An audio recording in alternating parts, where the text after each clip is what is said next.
Halo teman-teman, kembali lagi kita di materi pengantar manajemen. Pada kesempatan ini kita akan membahas chapter 6 atau bab 6, yaitu perencanaan strategis terkait dalam konteks pengantar manajemen. Perencanaan strategis ini sangat penting teman-teman, karena dalam kita belajar manajemen, perencanaan strategis ini merupakan bagian dari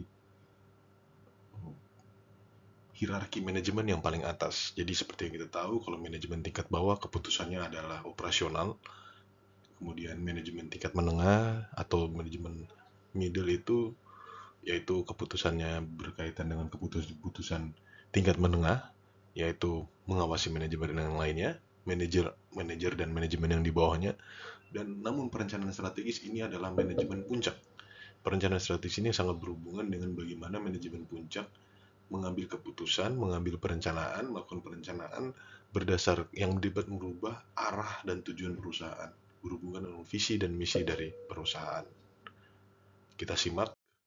Jadi di sini tujuan pembelajarannya teman-teman diharapkan bahwa teman-teman bisa mengerti dari konsep perencanaan strategis yang ada dalam manajemen, yaitu terdiri dari pertama pengertian perencanaan dan manajemen strategi. Jadi ini adalah dasarnya, teman-teman harus mengerti bahwa perencanaan ini apa artinya dan apa hubungannya dengan manajemen strategi.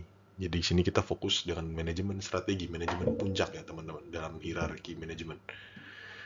Kemudian arti penting sasaran dan rencana. Jadi seperti yang kita tahu kalau perencanaan itu perlu tindakan-tindakan dan perlu hasil yang terukur. Nah, seperti yang kita belajar pada sebelumnya, yaitu dalam melakukan perencanaan kita memerlukan hasil dan perencanaan yang terukur. Sehingga ya hal-hal yang penting itu ketika kita merencanakan sesuatu kita harus tahu sasarannya.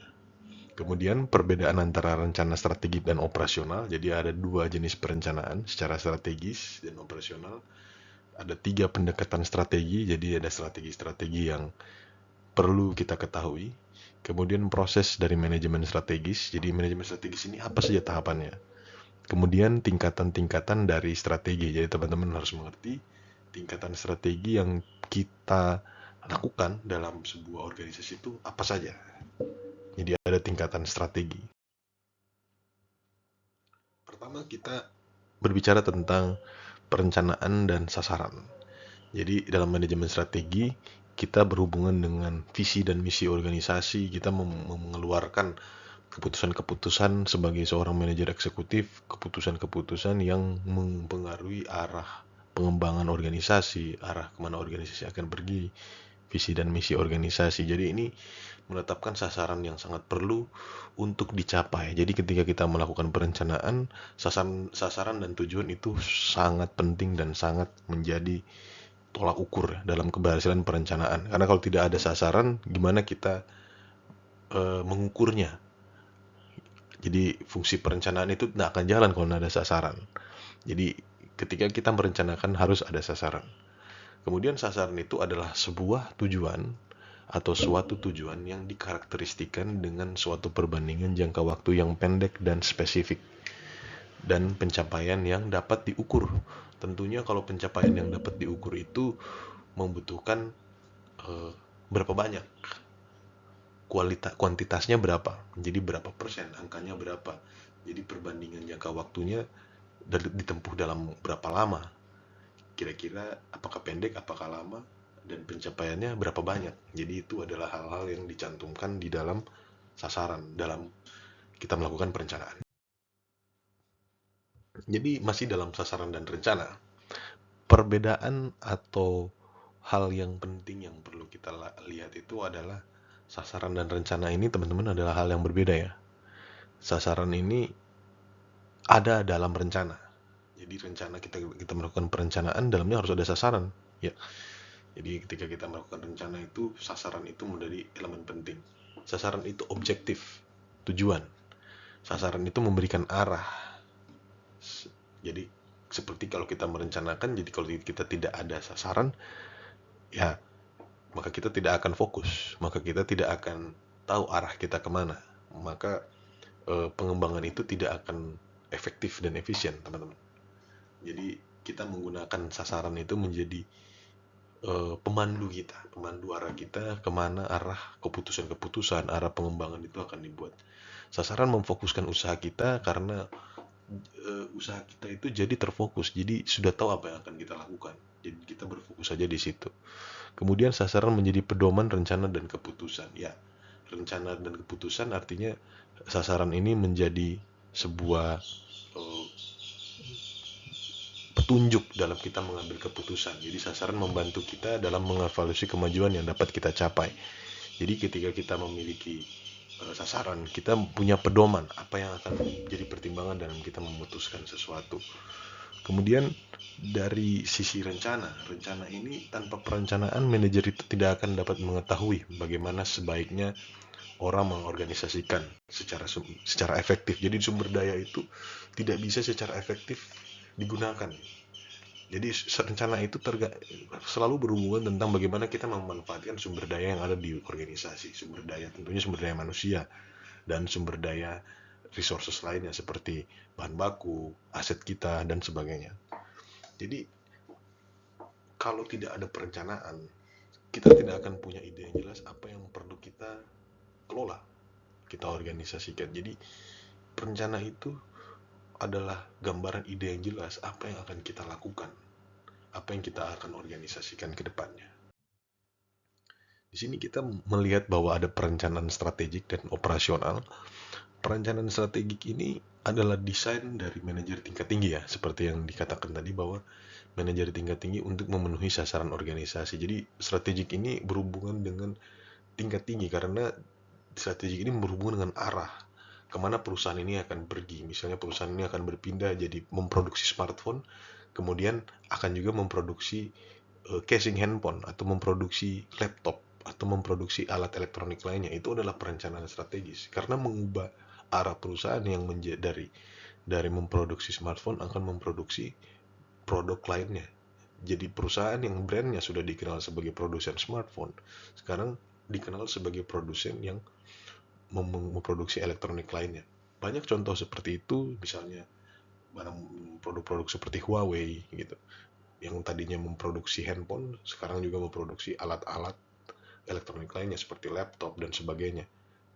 Itu akan menjadi sebuah pertimbangan rencana strategik karena itu menjadikan sebuah perusahaan itu yang tadinya memproduksi A, sekarang memproduksi B, dikenal sebagai produsen yang lebih luas.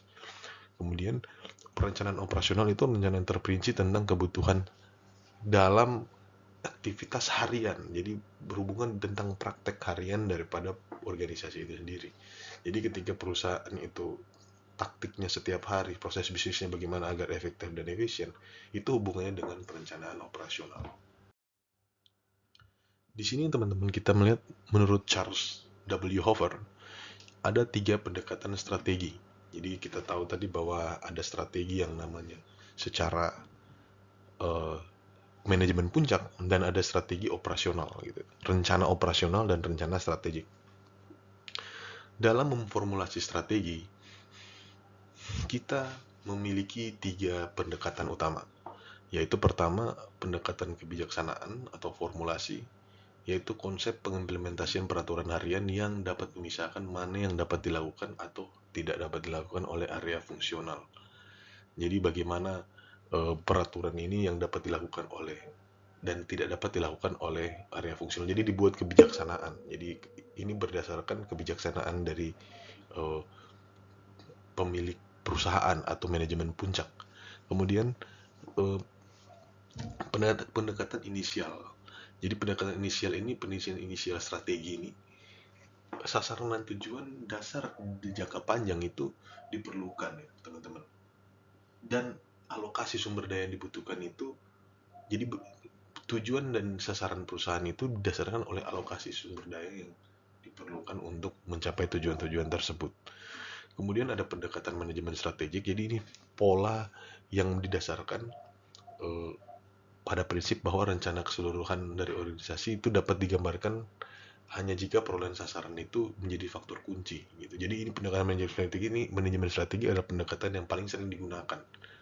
Jadi hanya jika perolehan sasaran dan kebijaksanaan dan strategi sebagai suatu faktor kunci dalam manajemen operasi dari kegiatan perusahaan. Jadi ini adalah hal yang sangat penting. Selanjutnya kita masuk dalam proses manajemen strategis, teman-teman. Proses manajemen strategik ini berdasarkan banyak tahap ya teman-teman. Misalnya, jadi kita memerlukan analisis lingkungan untuk melakukan ini. Jadi tahap-tahapnya adalah kita tetapkan visi dan misi organisasi dulu. Kemudian tujuan, apa organisasi. Jadi ini kita melihat hal yang dari umum ke khusus. Karena perusahaan itu diawali oleh visi dan misi. Tujuan, kemudian menyusun strategi, kemudian implementasi dan eksekusi dari strategi, kemudian evaluasi, monitoring, dan perbaikan, dan semua ini akan dilakukan feedback perbaikan apabila diperlukan. Jadi akan dikembalikan lagi feedbacknya jika diperlukan. Jadi ini merupakan sebuah proses yang berkesinambungan, teman-teman. Jadi ketika ada perbaikan disesuaikan dengan analisis lingkungan, maka mereka akan menetapkan hal-hal yang berikutnya. Jadi step by step ini. Jadi dari menetapkan visi dan misi hingga evaluasi monitoring. Jadi ada tingkatan strategi, teman-teman. Jadi ada tiga tingkatan strategi utama.